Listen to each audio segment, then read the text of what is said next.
ఒక తల్లి కలిసింది రూప బండాయిగుట్ట గ్రామము కొల్లాపూర్ అని చెప్పింది. వాళ్ళ బిడ్డ ఇంటర్మీడియట్ సెకండ్ ఇయర్ చదువుతుందట. ఆ బిడ్డను తోలుకపోతానని వచ్చింది.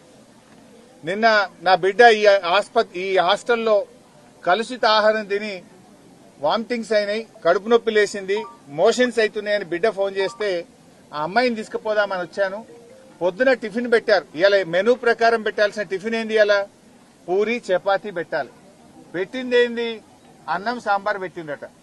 ఆ సాంబార్లో కూడా పురుగులు వస్తే నా బిడ్డ తినలేదట సార్. ఇవాళ పొద్దున కూడా సాంబార్లో పురుగు వచ్చిందని చెప్పి ఆ రూప అనే తల్లి చెప్తా ఉంది. ఈరోజు నిన్న మధ్యాహ్నం సంఘటన జరిగింది.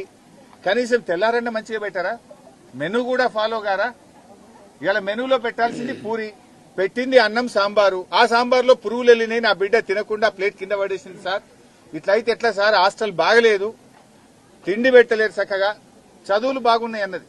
ఏ మాట కామాట ఉన్న నిజం చెప్పాలి. చదువు బాగానే ఉంది కానీ తిండి చక్కగా లేదు, నీళ్లు రావడం లేదు, బాత్రూంలకు పోతే కక్కస్తున్నది, వామిటింగ్స్ వస్తుంది. ఎప్పుడైనా పోయి మేము చూడ్డానికి పోతే అసలు నిర్వహణ ఏమాత్రం బాగలేదు అని చెప్పి తల్లులు ఒకవైపు బాధపడుతున్నటువంటి పరిస్థితి ఉన్నది.